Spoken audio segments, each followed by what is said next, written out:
qabnaa jechuudha. Kun qabsoo Oromootillee bu'aa qaba jechuudha. Weellistoonni qaqqaaliin qabamaa jirti maqaa ishiitiin. Nama meeqatu karaa ishiitiin miidhamaa jira. Nama meeqatu har'a karaa irratti kufaa jira. So akkasitti taadeemnu sinin jedhaani yoonni gongoreef na of galchaa dhugaan jirtu garuu kana sobee irra hin keenye ragaan of biraa qabuttan sinitti himaa jechuudha. Waan galeessa qaama na bira dhaabbattee goote isinitti himaa jira jechuudha. Bu'ee makiinaa keessatti bosona mannaagashaa namni wallaaleen jiru achitti na buusan. Weellistoota Oromoon na deebise makiinaa keessatti uffatan uffadheef jecha jechuudha kun. Sinii galee saniyyuu kaambiin wataadaraa naannoo sana jira. Barri isaa bara 2009 yeroo lammiin keenya Andan irraa buqqa'e. Ragaa wajjin illeen sinii kaa'aa jechuudha. Nama nani konkolaataa kaffalee fi maallaqa kaffalee fi laaqana kaffalee fi beenaanas hin geggeessaa jedheen biraa ijoollee Oromoo biraa na buuste allayyaatti asitti nu bira afiyate jette keella fuuldura keenya irraatti ajiraatu abbaan barbaade mucaan kun nu biraan boodhan ijoollee kanatu ture sobahanii miti kana irra kaa'aa jiru jechuudha. Kanaaf yoo barbaachisaa ta'e immoo seentee dhuftee bakka soban hanaa jettu. Kana duras bilbiltee na doorsistee jirti hin beektan. Anuma hawwa jechuudha. Ragaa gurguddaatu nu bira jira. Waan intin jennu miti galatooma kanuma sinin jechuu barbaada ulfaadhaa sinitti dheeresseera.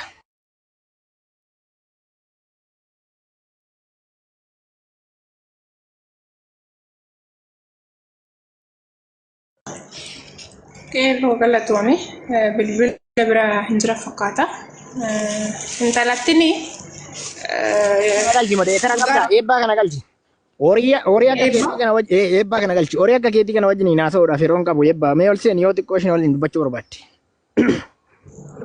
An nama garaaf jiraatu miti nama sabaaf jiraatuun ture. Akka keetii nama garaaf jiraatu miti. Kadhattuu haadha raa'u. Koggali afa komantii bichaan inta zara kan rakkini to koggali akka dhiira wajjin dubbadhu yaada hoo qabaatte si ergee jira si saabee jira.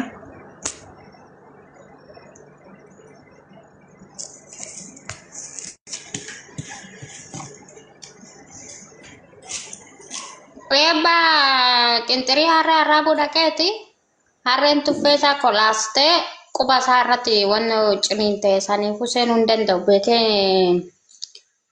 wanti jedhen senu bekte komanti sanu namatti men namni bira taa'ee caarafi inni barreessu yumbe guddi qaalaa finca mililikiin mana talaatitti dhiira 99 dhalate ilma haadha malee abbaan beenya kasitti ittimi maa ol harkista.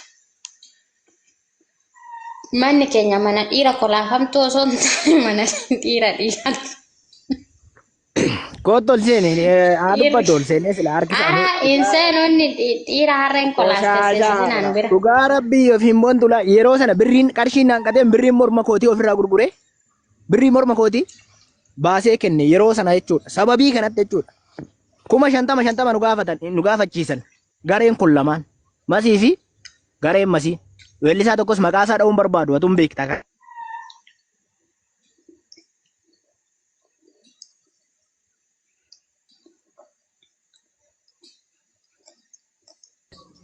An hojjennu nuti kan uummataati. Uummataaf jenneeti umaayyuu hin qabnu. Hedheeni boo'ee maraadhee miilatti kufee nama wayii meeshaa wajjiniinu 30,000 kaffalchiisa yeroo sanatti. So kun immoo ragaadhaan taa'ee jira dookumentii taa'ee jira kaameraa waraabamee jira kana yeroo sana wanta hojii san hojjenne sun ragaan of biraa qaba. Naanqannaanaan birrii kiyya giraama mormarraa qabu baasee gurguree itti dabale. Dubbachuun barbaanne ture. Niitiin kun guyyaa sana anaan bosona mannaagashaa keessatti nu biraa bu'ii naan jette shurraabiin uffadheef jecha. Keella irratti nu qabu. Eegalee. Waan akka eebbaa saanii as jala taa'ee jabsaa numaan beekne kun immoo waa'ee Oromoo dubbachuudhaaf itti hafa beekta. Eegalee. Akkasi.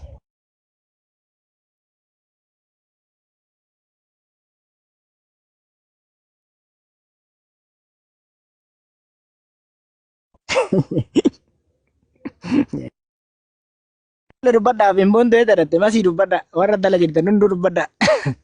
Wayyoo haadha. Kanaafuu waanuma ishiirra dubbannu dhabne sagaagamtuun talaa dhugaa rabbii tuni intala qaama ofii gurgurattee ittiin jiraattudha. Daa'imti ishiitu haadha koo akka bayyaanatii xiqqoo daa'ima afur koo abbaa garagaraati. Intala akkana sagaagaltuu tana. Damma wanni si ajaa'ibu keessa galatan ani Oromoo irraa qabu kana jetti. Mee galan maal hojjetteeti ishiin galata nurraa fudhatti? Ijoollee keenya nyaachisiisa kichuu isin akkana deeggartanii kana deeggartan jettee jechuudha. Ani hojii Oromoodhaa hojjedhee hojii kana Oromoo irraa hin galata dhabee mana jettee odeessiti jechuudha. Garuu ijoollee teenya kan nyaachisiisaa jirtu maallaqa irraa guuraa akka fe'e ijoollee teenya kichuu nyaachisaa jirtu ishiidha. Silazii intalattii kana tarkaanfiin irratti fudhatamuu qaban jedhaani jabaachuu qabna. Ragaa hundi keessan of harkaa qabdanii akkamitti haala itti ishii irratti hojjechuu qabnu bicha jedhaani gara kootiin.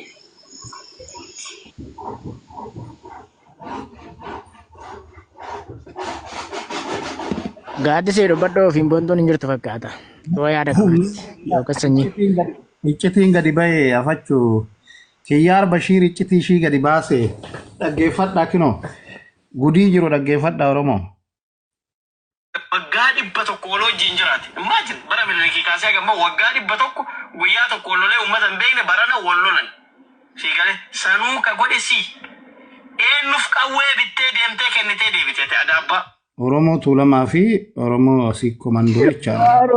Roobalee waanuma nu biraa qaba biddeen ragaa qulqulluun kanaayyuu miti. Ragaa qulqulluun nu biraa qaba. Dhugaa Rabbi. Guutuu isaa biraa qabdaa kana. Kan Kiyyaar Bashiir dubbate kana.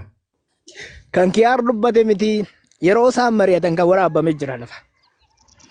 Maaliif miidiyaa yeroo isaan mari'atan akkatti isaan mari'atan guruubii guddaa jira beektaa?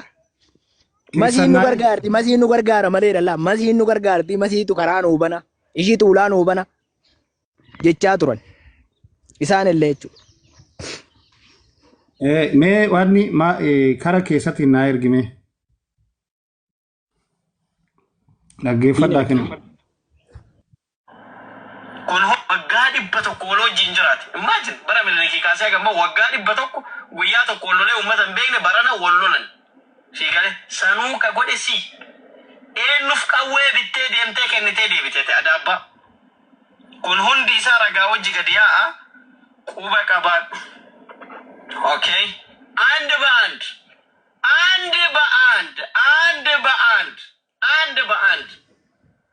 Rabbi yoo dhugaa namoota atiin gargaarsisa jettee saamtuu kana baasu jedhu deemtee haadha kee hartuu hiite. Qoshaashaa. Saree. I will sitti hima. Sitti himutti hin jiraan. Baay'isa wayii jechuun. Nama akka kan keetii qoshaashaa saree haadha namaatii kabajan qabne kana mootummaan na deeggaran jedhee akka miseensota isaa warra sooshaal miidiyaatitti laakkayatuun isaa sheem mootummaa keenyaaf sheem.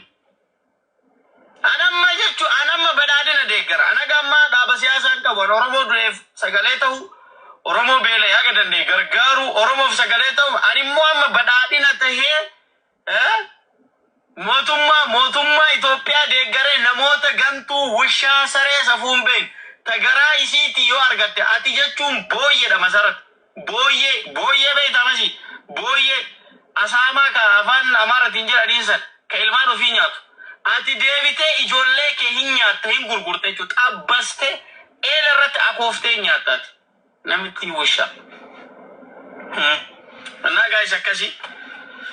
Asii oofisa namni na dawwalu jira dalagaa qabaa dalagaatti deemaa jira waan taateefu nama siraafatti hagana daqiiqaa 15-20 yoo hojii kennarraa kennineef yibaqaan eegen ishee eegee jaldeessate kan tana malaataa bakka maratti deemtee osoo biiroo kaanii baatee kaan irra seentu namitti wishaa sare shiigale anamma badhaadhina deeggara because abbichuu baraaruu qabna nama akka masaratta lafaarra sare nukkuma si qaba si jammar kaadire wayii jala deemte kamanaa gadi ba'uu dandeenye wayii ciikii bareedduu takka fiddee fi akkasitti Dr. Abiyyiin qoshaasha asrillee azaanaa jiranii sa'aatillee hin gahe hin gaalu.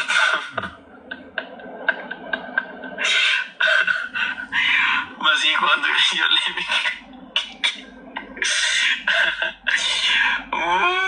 Du'eera bannaataa jiru bakka amma gootu isa harkinaa tole abdii hukume my brother. Soyeko, I love you, you know that. My fan club, thank you. Boru jechu boru lewan raso nujra. Borummo iqattal partitun ummata arsi mal gote kijibu akkami olola akkami ummata arsi tarratti ofte ijoollee bosona jiran irratti illee maal akkamii akkasiin haasofte kanammoo boru itti fufna. Hasan Hawwi, my brother, isinii galee kanneen kana boru itti fufna jechuudha. Borurraa immoo paartituun keenya waggaa 100 waloojjiin jiraate. Imagine bara miliikii kaasee gamma waggaa 100. Niitiin balaafamtuun tuni nu keessaa baddu malee fayyaan argannu jechaadha. Nama walitti dirtee